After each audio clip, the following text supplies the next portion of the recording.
আমাদের মনে হয় এখানে কিছু একটা জিনিস বলা ছিল, তাই না? যে ওই যে মুক্ত শক্তির পরিবর্তন নিয়ে বলতেছিলাম। মেবি ফার্স্ট যেহেতু শেষ হয়ে গেছিল আগেরটাতে, একটু রিপিট করে দিতেছি, হ্যাঁ। মুক্ত শক্তির পরিবর্তন এটাকে যেন কি দ্বারা প্রকাশ করা হয়?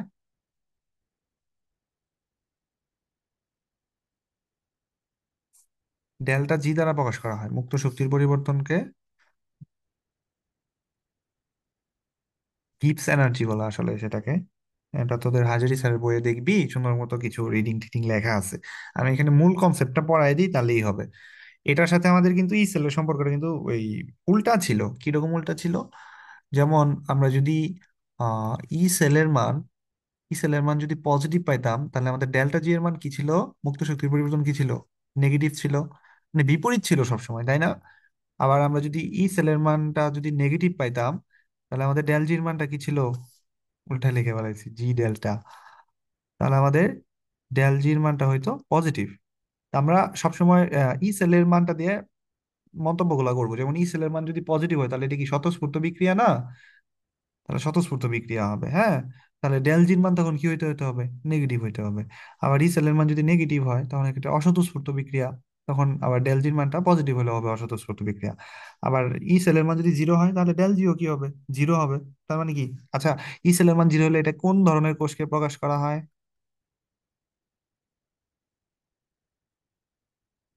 এটা এই ক্ষেত্রে ডেল জিও তো জিরো হবে, সেই ক্ষেত্রে আমরা কোষের অবস্থানটাকে কি বলবো? বলতে পারতেছস না কেউ? সাম্যাবস্থা বা মৃত। সাম্যাবস্থা বা মৃত।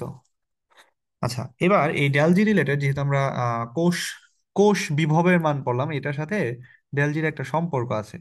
এই সম্পর্কটা হচ্ছে delta G equal to minus N F E cell বা ই নট সেল। এটা হচ্ছে আমাদের একটা গাণিতিক সূত্র। এখন পরিচয় তো জানিস, এন কি? এন কি বলতে পারবি কেউ? মূল সংখ্যা কেউ বলিস না, ভুলেও মূল সংখ্যা বলিস না। এই অধ্যায়ে এন এন বা এই কোষ বিভব রিলেটেড যদি সূত্রের ভিতরে এন আসে, এনটা হচ্ছে গৃহীত বা বর্জিত ইলেকট্রন সংখ্যা। গৃহীত বর্জিত ইলেকট্রন সংখ্যা মানে মোট জারণ বিজারণ বিক্রিয়া ইলেকট্রন। এফ কি? এফটা মনে আছে নাকি? এফটা ফ্যারাডে কি? ধ্রুবক। এটার ভ্যালু কত? ম্যাথমেটিক্স এর জন্য ভ্যালু কত ছিল? 96,500। 500 কুলম্ব। আর যদি এমসিকিউ বলতাম, এটা হচ্ছে ম্যাথ, এমসিকিউ এর জন্য কত আসতো? 96,000 একটা পয়েন্ট ছিল। চারশো হ্যাঁ, তিরাশি কুলম্ব। হ্যাঁ, এটা হচ্ছে এমসিকিউ এর জন্য, মনে রাখিস, ওকে? আর এটার জন্য আমরা কত মোল ইলেকট্রন বলতাম? 1 মোল ইলেকট্রনের চার্জ, মনে আছে তো নাকি? হ্যাঁ, মোল হ্যাঁ, ইলেকট্রন। হ্যাঁ, ওকে ওকে ওকে। আবার ই সেলটাকে যেন কি বলা হয়তো? ই সেল বা এই যে এখানে ই নট সেলটাকে যেন কি বলা হয়? ই নট সেল কি? অ্যানোডে অক্সিডেশন করানো হয়, আর এটা কি? ক্যাথোডে রিডাকশন করানো হয়, তাই তো? ওকে ওকে, গুড। এবং এটার একক কি? ই নট সেলের একক কি? বা কোষ বিভবের একক কি? ভোল্ট বলতাম না আমরা, নাকি? ভোল্ট। হ্যাঁ। এই ভোল্ট কি কি কুলম্ব? 1 কুলম্ব ভোল্টও কিন্তু বলা যায়, হ্যাঁ। উম এই সেলের একক হচ্ছে ভোল্ট, ওকে। এবার ওই যে ডেল জির কথাটা আসতেছি, ডেল জির একক কি? শক্তি না? আচ্ছা, ডেল জির পরিচয় কি? ডেল্টা জি হচ্ছে শক্তি। আচ্ছা, বলতো শক্তির একক কি দাঁড়াবে তাহলে? জুল। জুল অথবা কিলো জুল। যদি আমরা বড় জুলের ভ্যালু আসে, তখন এটাকে আমরা কিলো জুল করে ছোট করে ফেলাবো আর কি। ঠিক আছে, বুঝতে পারছি। একটা জিনিস মনে রাখি যে 1 কুলম্ব ভোল্ট, 1 কুলম্ব ভোল্টকেই সাধারণত 1 জুল বলা হয়, হ্যাঁ। একটু মনে রাখিস, হ্যাঁ, 1 কুলম্ব ভোল্টকেই 1 জুল বলা হয়। তার মানে জুলের পরিবর্তে আমরা কিন্তু কুলম্ব ভোল্টও লিখতে পারি। আচ্ছা, তাহলে আমাদের যদি এখন অঙ্ক দেয়, আমরা এই অঙ্ক পারবো না। ডেলজির মান যদি নির্ণয় করতে দেয়, শুধু আমরা কি বের করব? ওই বিক্রিয়ার ই নট সেলের মান বের করব। যেমন গ্যালভানিক কোষের যদি মুক্ত শক্তির পরিবর্তন এটা বের করতে বলে, পারবি? এক লাইনে যদি বলে, পারা যাবে? গ্যালভানিক কোষ কি দিয়ে তৈরি হয় বলতো দেখি? ওই যে জিঙ্ক আর কপার। হ্যাঁ, গ্যালভানিক কোষের মুক্ত শক্তির পরিবর্তনটা কত, এটা তোকে বের করতে বললো এবং এটা মন্তব্য করতে বললো। তাহলে কার কার ভ্যালু লাগবে এখানে বলতো? আমরা তো জানি যে জিঙ্কের হ্যাঁ, তাহলে আমাদের জিঙ্ক থেকে জিঙ্ক 2+ এর ভ্যালুটা কত মনে রাখছিলাম? 0.76 ভোল্ট। আমরা কিন্তু এই দুইটার ভ্যালু মুখস্থর মতো করে রাখবো, হ্যাঁ, 76 আর 34, মানে টোটাল 110 হবে আর কি। তাহলে 0.76 ভোল্ট। আর কপার 2+ থেকে কপার, এটার ভ্যালু কত মনে রাখছিলাম? 0.34 ভোল্ট। তাহলে আমাদের ই নট সেলের ভ্যালু কত আসবে বলতো দেখি? অ্যানোডে অক্সিডেশন আর কি ক্যাথোডে রিডাকশন, এখানে কিন্তু একদম ফিক্সড করা। অ্যানোড হিসেবে কোনটা ব্যবহার হবে? জিঙ্ক। আর ক্যাথোড হিসেবে কোনটা ব্যবহার হবে? কপার। কপার। তাহলে এখানে অ্যানোডের অক্সিডেশন ঘটানো হলো আর ক্যাথোডে কি ঘটানো হলো? রিডাকশন ঘটানো হলো। তাহলে অ্যানোডের অক্সিডেশনের ভ্যালু কত? 0.76। আর ক্যাথোডেরটা হচ্ছে 0.34। সব মিলায় কত আসবে? 1.10 ভোল্ট। এটা সরাসরি এমসিকিউ তো আসে যে গ্যালভানিক কোষের কোষ বিভব কত। আচ্ছা, এবার উপরের দেখতো আয়ন গুলা থেকে বোঝা যাইতেছে না যে এখানে কয়টা ইলেকট্রন গ্রহণ বর্জন হয়েছে? এই যে জিঙ্ক 2+, কপার 2+, দুইটাতে যেহেতু আয়ন সমান আছে, তার মানে N2+ হয়েছে। আর সর্বশেষ আমাদের কোনটা আসবে? এফ। এফ এর ভ্যালু কত? এফ হচ্ছে আমাদের 96,500। 93,500 কুলম্ব। তাহলে আমরা কি এখন কি বের করতে পারবো না? ই নট সেল বের করতে পারবো না? সরি, ডেল্টা জি বের করতে পারবো না? তাহলে ডেল জি সমান সমান কি হবে? -NF E naught cell. তাহলে এন কত আমাদের? 2। এফ কত আমাদের? 96,500। ইন্টু ই নট সেলের মান কত? 1.10। ভ্যালু গুণ করলে কত আসে? মাইনাসই তো আসবো, কারণ আমাদের এইখানে তো ই সেলের মানটা পজিটিভ আসছে। তাহলে আমাদের টোটাল ডেল জির মানটা কিন্তু মাইনাসই আসবে, ওই যে বিপরীত একটু আগে যেটা বলছিলাম ওইরকমই আসছে। কত আসে মেবি দেখতো, গুণ কইরা।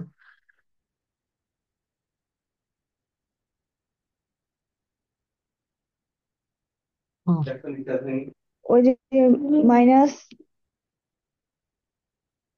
ওটাকে একবারে কিলো জুলে নিয়ে যা, বড় মান আসবে মেবি। একবারে কিলো জুলে নিয়ে যা, 1,000 দ্বারা ভাগ কর।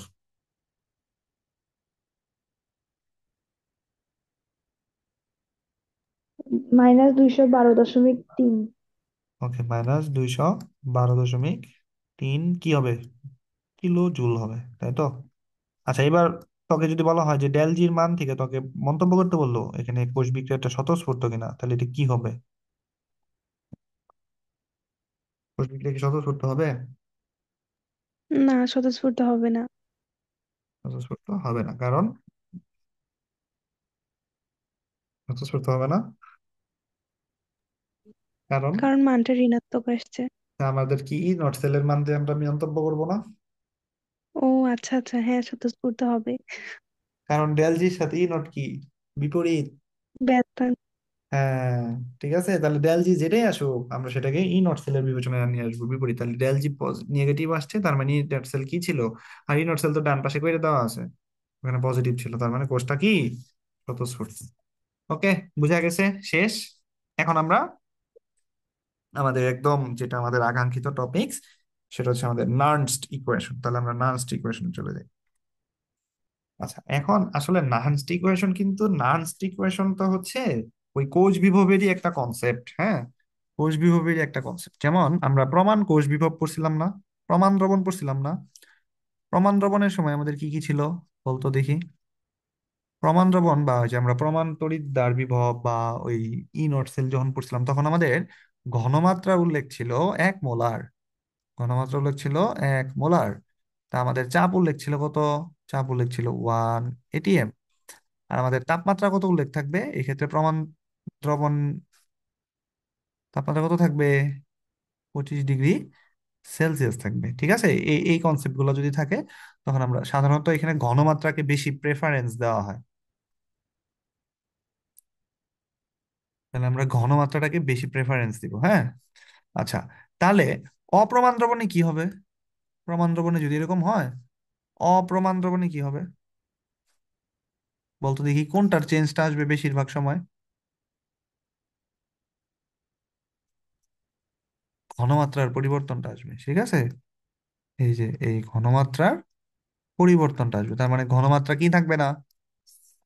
ঘনমাত্রা 1 মোলার থাকবে না। যদি এরকম থাকে যে 25 ডিগ্রি সেলসিয়াস আছে, 1 মোলার আছে এবং 1 atm চাপ আছে, তখনই সেটাকে আমরা বলবো প্রমাণ দ্রবণ বা প্রমাণ কোষ।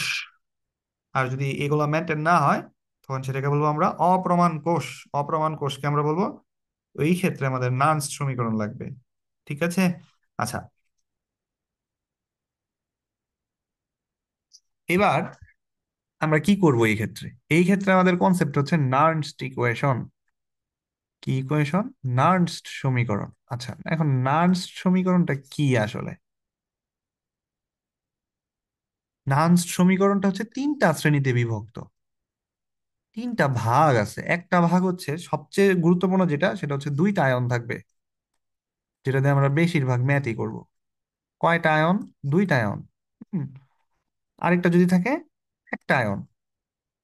আচ্ছা, একটা আয়ন মানে কি? একটা বিভবকে বোঝানো হইতেছে না? যেমন জিঙ্ক থেকে দুইটা ইলেকট্রন দান করে জিঙ্ক 2+ হলো, এখানে কয়টা আয়ন আছে? একটা আয়ন। অথবা কপার 2+, দুইটা ইলেকট্রন গ্রহণ করে কপার হইলো, এখানেও কয়টা আয়ন আছে? একটা আয়ন। আমি যদি শুধু জিঙ্কের আয়নের কথা নেই তাহলে একটা আয়ন নিয়ে কাজ করব। কিন্তু আমি যদি এরকম ভাবে কাজ করি, জিঙ্ক প্লাস কপার 2+, এই ক্ষেত্রে কি হয়ে যাবে? এই ক্ষেত্রে কি এরকম হয়ে যাবে না? জিঙ্ক থেকে জিঙ্ক 2+ এসেছে কপার থেকে, তাহলে বলতো এই বিক্রিয়াতে আমাদের কয়টা আয়ন আছে? এই বিক্রিয়াতে কি আমাদের দুইটা দুইটা। আয়ন আছে। তাহলে আমাদের আয়ন কয়টা থাকুক এটা নিয়ে আমাদের একটু বিবেচনা রাখতে হবে। হ্যাঁ, সাধারণত দুইটা দিয়েই বেশিরভাগ আসে।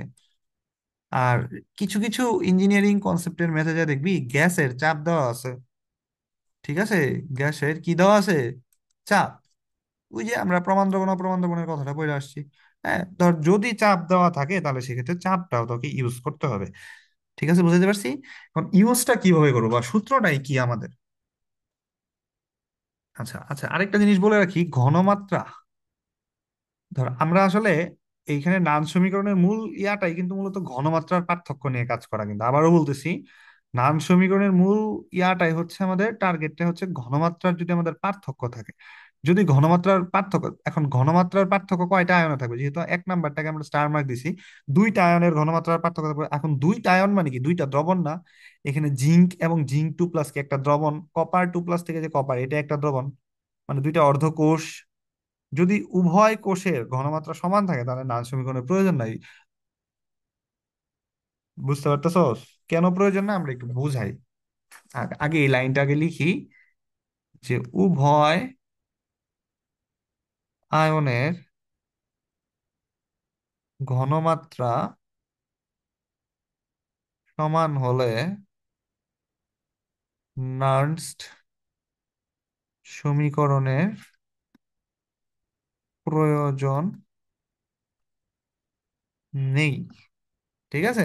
এখন কিভাবে নেই প্রয়োজন সেটা আমরা এখন আগে যে নার্নস্ট সমীকরণটা দেখি, তাহলেই বুঝতে পারবো। তা আমাদের সমীকরণটা হচ্ছে বা আমাদের সূত্রটা হচ্ছে এরকম: ই সেল, ই সেল আর হচ্ছে ই নট সেল, এই দুইটার ভিতরে তো আমাদের কথা ছিল।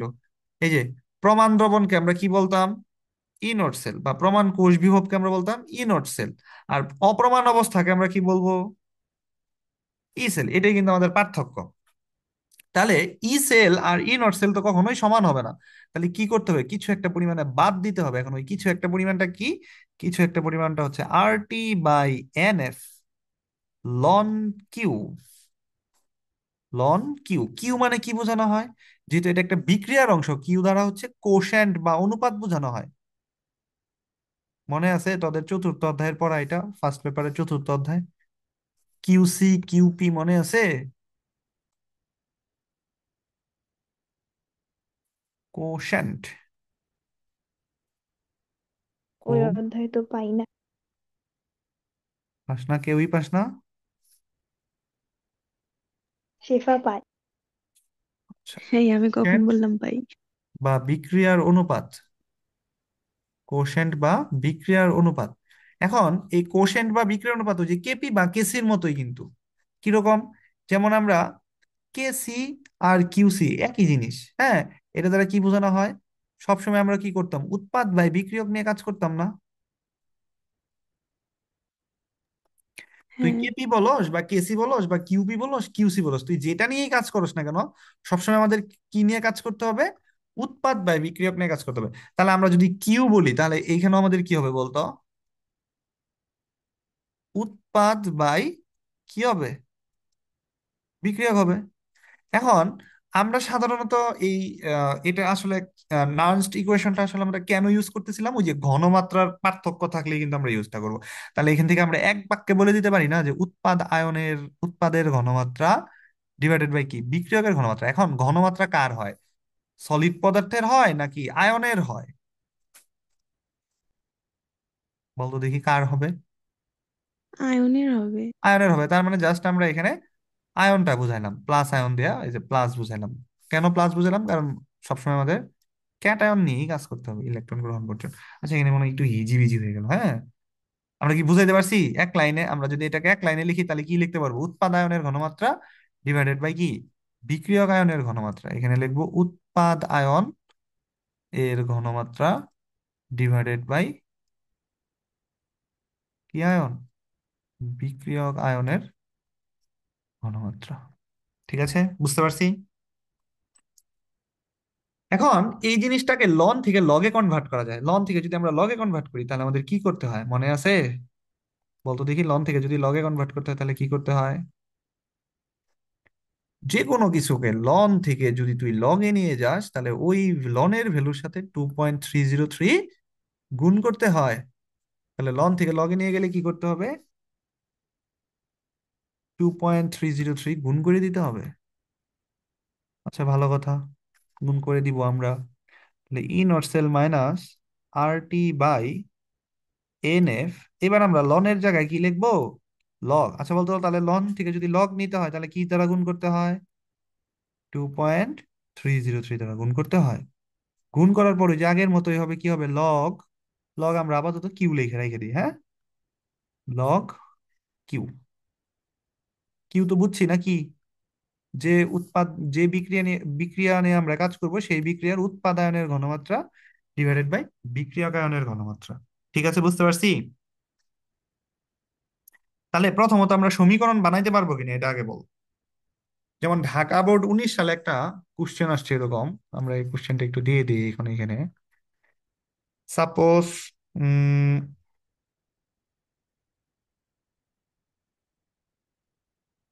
ও আচ্ছা, একটা জিনিস বলতে তোদের ভুলে গেছি।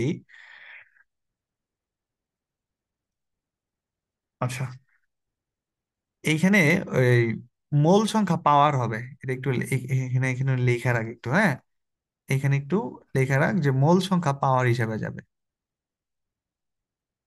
মোল সংখ্যা কি হিসেবে যাবে, পাওয়ার হিসেবে যাবে। উপরে কি সংখ্যা যাবে, উপরে হচ্ছে মোল সংখ্যা যাবে।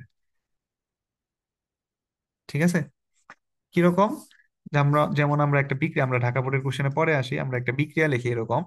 সাপোজ মনে কর এ বি বিক্রিয়া করে হয়েছে এ প্লাস আর হচ্ছে বি মাইনাস, হ্যাঁ।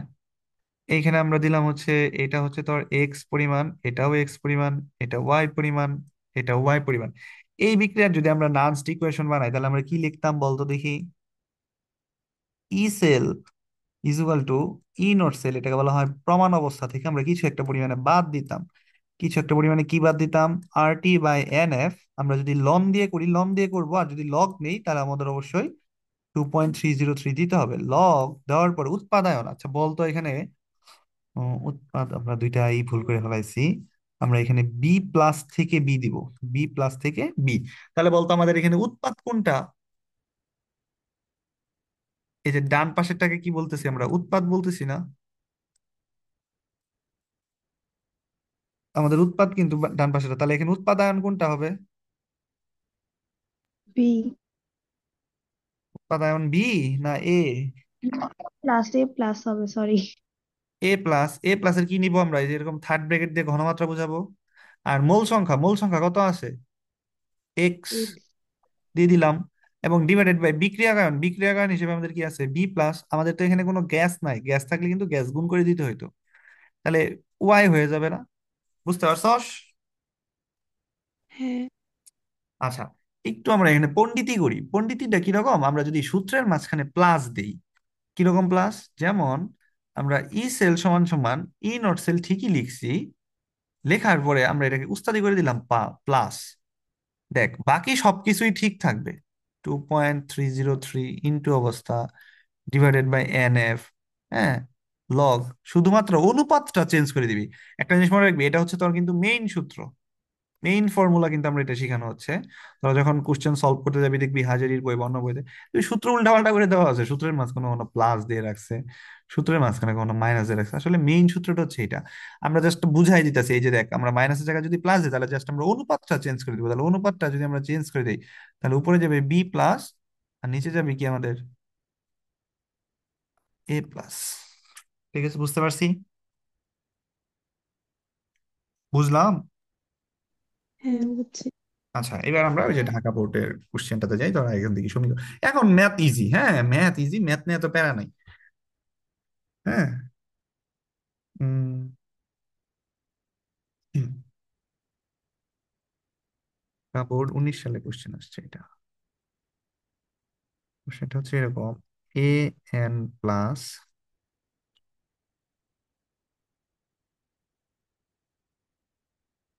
এ এন প্লাস, এটাকে বলা হচ্ছে aqueous, plus B solid, A solid, plus B N plus aqueous. Ion যেহেতু তার মানে অ্যাকোয়াস হবে। এই কোষ বিক্রিয়ার নান্স সমীকরণ লিখো। তাহলে কি হবে?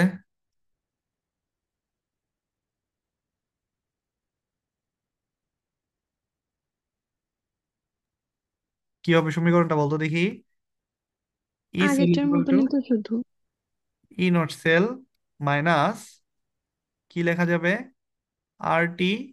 আমরা যদি লন নেই তাহলে লন লিখবো, আর যদি লগ নেই তাহলে কি দিতে হবে?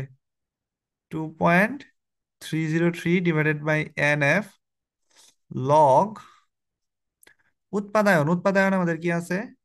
B A N plus plus, আর বিক্রিয়কের হিসেবে আছে আমাদের কি? A N A N. Plus.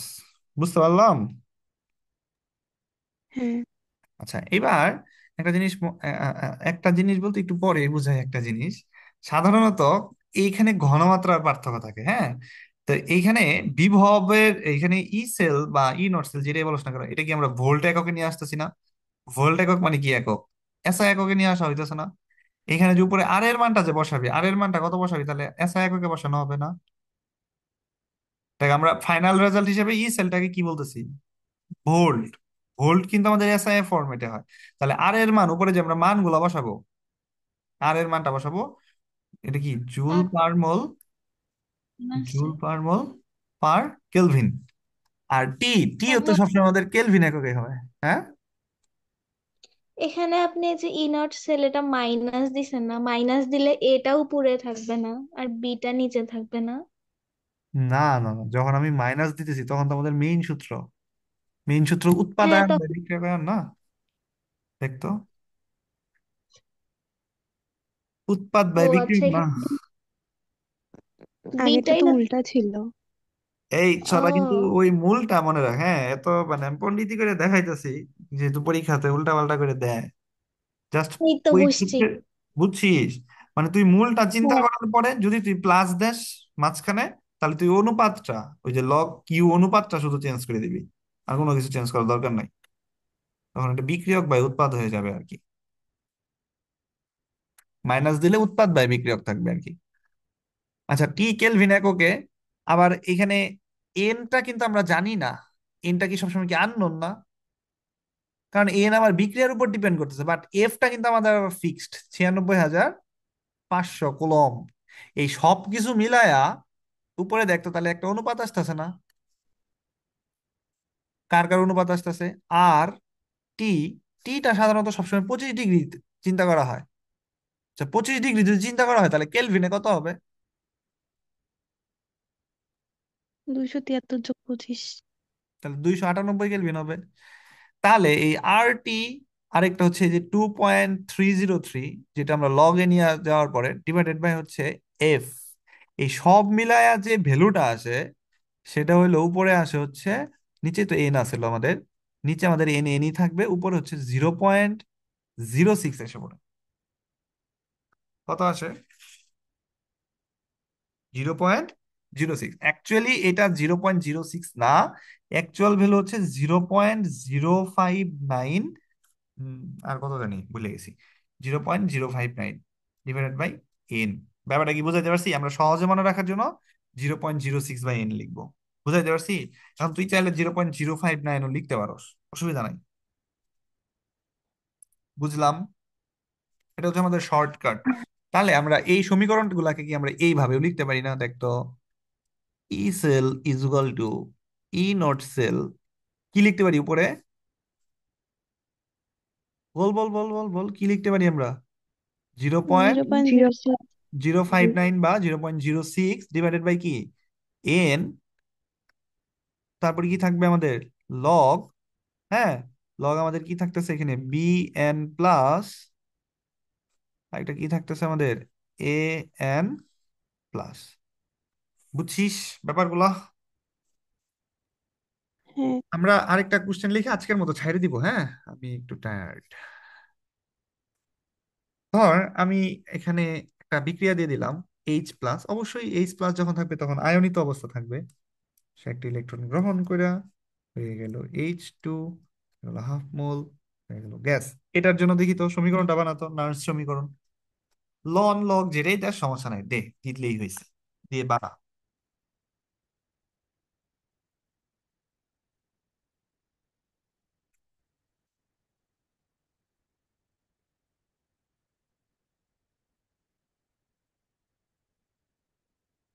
বেশি সময় নিবি না, হ্যাঁ?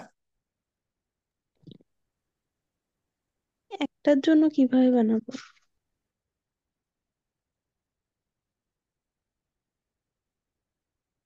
এজন্য বানাতে পারবি না?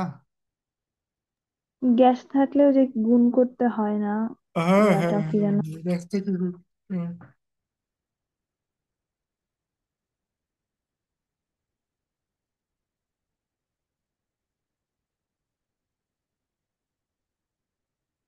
তাহলে আমি লিখে দিই নাকি? কষ্ট হইতেছে মেবি সবার। হুম। তাহলে এটা কি হবে? ই সেল, ই সেল লেখার পরে কি লিখবো? ই নট সেল। ই নট সেলটা কিন্তু আমাদের হিসাব করে নিতে হয়, হ্যাঁ, যেহেতু আমাদের অঙ্ক নাই এখন, আমরা হিসাব করব না। ডিভাইডেড বাই কি, আমরা মেইন সূত্রটা লিখি আগে। আর টি বাই কি, এন এফ। লন লিখবি না লগ লিখবি, সিদ্ধান্ত দে। লগই লিখি। আচ্ছা, লগ লিখলে তাহলে কি হবে? আমার এটার সাথে সাথে কি দৌড়াইতেছে কি? কন্ট্রোল শিফট হয়ে গেছে, আচ্ছা। তাহলে এখানে লগ যদি লিখিস তাহলে কি দিতে হবে? ওই যে গুণ করতে হবে 2.303। 2.303 লগ। এবার বাকিটুকু মাইশা বলতো দেখি কি হবে। উপরে কি যাবে? উপরে তো উৎপাদন যায়, বাট উপরে তো উৎপাদন নাই, উপরে কি আছে? গ্যাস আছে। একটু আগে দেখতে একটা কনসেপ্ট বলে আসছিলাম, যে নান সমীকরণ কিন্তু আমাদের তিনটা ভাগে যায়। একটা হচ্ছে দুইটা আয়ন, একটা একটা আয়ন, আর একটা কি গ্যাস। এখন দেখতো এখানে কি একটা আয়ন আর কি গ্যাসও আছে না? মানে মূল কথা হচ্ছে হ্যাঁ, তুই তুই হচ্ছে অনুপাত হিসেবে সলিড নিতে পারবি না। এই যে এই যে আমরা বিক্রিয়ার কোশেন্ট বা অনুপাত দেখলাম না, এখানে সলিড অথবা লিকুইড, লিকুইড নেওয়া যাবে না। এছাড়া সব নেওয়া যাবে। তোরা চতুর্থ অধ্যায় পড়িস, তখন ব্যাপারটা বুঝতে পারবি, হ্যাঁ? সলিড বা লিকুইডের ক্ষেত্রে ওই ঘনমাত্রার মানটা 1 হয়ে যায়। যার কারণে নিলেও যা, না নিলেও তাই, কাটাকাটি করে যাইতেছে গা। তাহলে এখানে আমরা মামা গ্যাসের যাবে লিখতেন, যাবেন না লেখেন, যাবে না লেখেন। নেওয়া হ্যাঁ, যাবে। না হলে। Thank you. ওকে, নেওয়া যাবে না মানে সলিডও নেওয়া যাবে না, লিকুইডও নেওয়া যাবে না। তাহলে নেওয়া যাবে কি আসলে? গ্যাস নেওয়া যাবে, আর কি নেওয়া যাবে? অ্যাকোয়াস নেওয়া যাবে। আয়রন। তাহলে তাহলে হ্যাঁ, তাহলে দেখতো এখানে কি গ্যাস নেওয়া যাবে না। তাহলে গ্যাসের ক্ষেত্রে তো আমরা আর ঘনমাত্রা দিব না, গ্যাসের ক্ষেত্রে আমরা লিখবো যে পি হাইড্রোজেন। এবার উপরে কি থাকে? উপরে উপরে কি মোল সংখ্যা থাকে না? এখন মোল সংখ্যা কত আছে? হাফ। হাফ দিয়ে দিলাম, সোজা করে লিখি। মোল সংখ্যা আছে কি আমাদের? হাফ। ডিভাইডেড বাই, নিচে কি আছে আমাদের? হাইড্রোজেন আয়ন আছে। তাহলে হাইড্রোজেন আয়নের ঘনমাত্রা নিব, এবং ঘনমাত্রার এখানে পাওয়ার তো 1ই আছে। ঠিক আছে, বুঝতে পারছি সমীকরণ? হ্যাঁ, হ্যাঁ। হ্যাঁ হ্যাঁ, তাহলে হচ্ছে আমরা লনের জায়গায় কি লগ লিখলে জাস্ট এখানে 2.303 দ্বারা just গুণ করে দিব। এখন আমি যদি পণ্ডিতি করি, পণ্ডিতি করে যদি আমি মাঝখানে প্লাস দিয়ে দিতাম, তাহলে কি করতাম বলতো দেখি? অনুপাতটাকে জাস্ট চেঞ্জ করে দিব, অনুপাতকে জাস্ট চেঞ্জ করে দিব। আচ্ছা, এটাকে আমরা শর্টকাট করে ফেলি। তাহলে এখানে কি লেখা যায় বলতো? 0.059 লেখা যায় না? ডিভাইডেড বাই কি, এন। এন লগ, দেখ আমরা প্লাস লেখার কারণে উপরে আমরা কি দিব? উপরে আমরা এইচ প্লাস দিব, নিচে আমরা কিন্তু P hydrogen of power half দিব। বুঝতে পারছিস? এর নিচেরটা কিন্তু আমরা জাস্ট ইচ্ছা করে পণ্ডিতি করতেছি, হ্যাঁ, ওখানে উপরেরটা দিয়ে অঙ্ক করলেই হবে। ওকে, তাহলে আমরা লাস্ট আজকের জন্য আমরা লাস্ট একটা ইকুয়েশন দিব। এটা সবাই সবাই সবাইকে পারতে হবে। ওকে। ও আচ্ছা, এখানে এন এর মানটা উল্লেখ করা আছে না? ইলেকট্রনটাকে আমি উল্লেখ করে দিছি না? হুম। উল্লেখ যদি করে দিই তাহলে আমরা এন কি লিখতে পারবো? এন কি লিখা যাবে? এন এর বদলে আমাদের কত না, লিখতে হবে? 1। তার মানে এখানে জাস্ট আমরা কত দ্বারা গুণ করে দিব? 0.059। ঠিক আছে, ওকে, গুড। তাহলে এখন দেখি 3 নাম্বার লাস্ট আমাদের, হ্যাঁ, লাস্ট।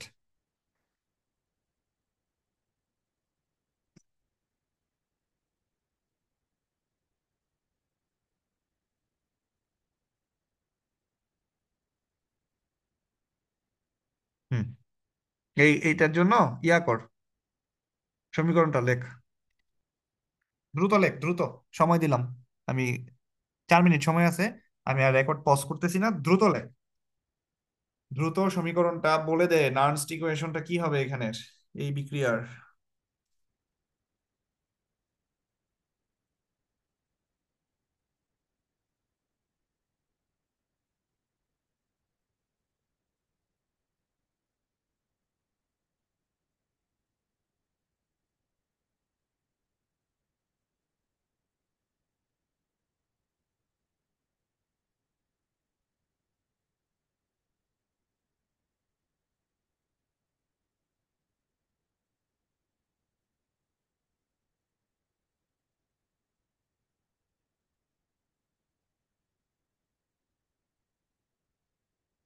এই বিক্রিয়ার নার্নস্ট ইকুয়েশন কি হবে?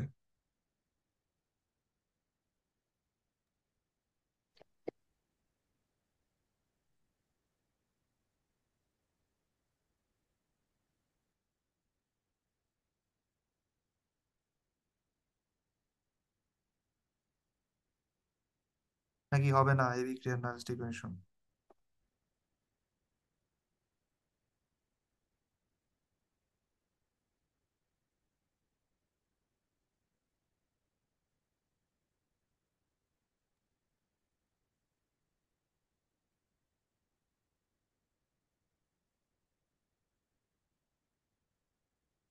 কেউ কি পারছে লিখতে?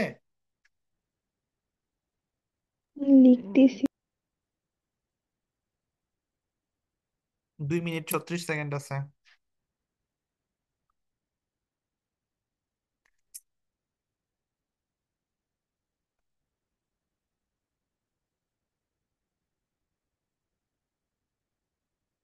হুম।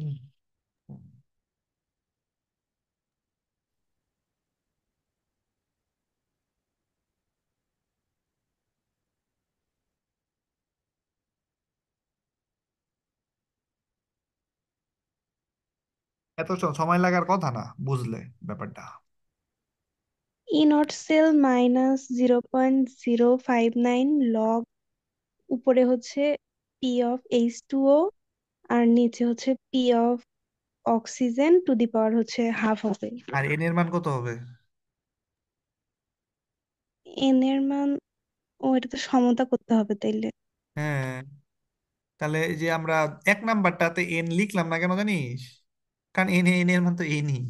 কেউ তো জিজ্ঞাসা করিস নাই যে এখানে আসলে এন আমরা কিভাবে লিখলাম। এখানে এন এর মান তো এনই, এই যে N plus N minus, N এর মানটা কিন্তু উল্লেখ করতে হবে সমীকরণের সময়, গৃহীত বর্জিত ইলেকট্রন সংখ্যা, নয়তো কিন্তু ভুল যাবে। তাহলে সমতা করে ফেল দ্রুত। আমরা তাহলে সমতা করে ফেলাই, আমাদের আর সময় নাই, যেহেতু 1 মিনিট আছে, তাই আমরা লিখতে পারবো না পরে। তাহলে এটাকে সমতা করতে গেলে 2 দ্বারা গুণ করতে হবে, তাহলে 2 হাইড্রোজেন লিখতে হবে, আমাদের অক্সিজেন লিখতে হবে, আর কি লিখতে হবে? 2 মোল পানি লিখতে হবে নাকি? এরকমই তো নাকি? সমতা হ্যাঁ, করলে এরকম আসে না?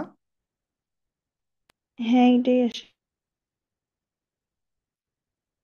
হ্যাঁ, হ্যাঁ, ঠিক আচ্ছা, আছে। আমাদের তো সমতার দরকারই তো নাই, উপরে তো সমতা হয়েই আছে। সমতা না করেই তো করছিলাম। হ্যাঁ হ্যাঁ হ্যাঁ, তাহলে সমতা না করেই তো করা যায়। এখানে হাইড্রোজেন জিরো আছে, এখানে হচ্ছে +2 আছে, এখানে অক্সিজেন জিরো আছে, এখানে -2, তাহলে ওই যে এন এর মানটা টু টু বসাই দিলেই হয়ে যাবে। তাহলে ই সেল সমান সমান, আমি একটাই করে দিতেছি, বাকিগুলা পণ্ডিতই না করলেও চলবে।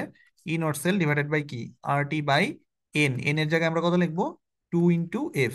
হ্যাঁ, আর আমরা যদি লন দিয়ে লিখি বা লগ দিয়ে যদি লিখি, তাহলে লগ দিয়ে লিখলে 2.303 গুণ দিয়ে দিব, ইন্টু লগ, লগ উৎপাদ, উৎপাদে কিন্তু আমাদের গ্যাস আছে, তার মানে আমাদের পানি নিতে হবে, ডিভাইডেড বাই বিক্রিয়ক, বিক্রিয়কে আমাদের আছে হাইড্রোজেন, আর কি আছে আমাদের বিক্রিয়কে আছে আমাদের অক্সিজেন, অক্সিজেনের আবার মোল সংখ্যা আছে আমাদের হাফ।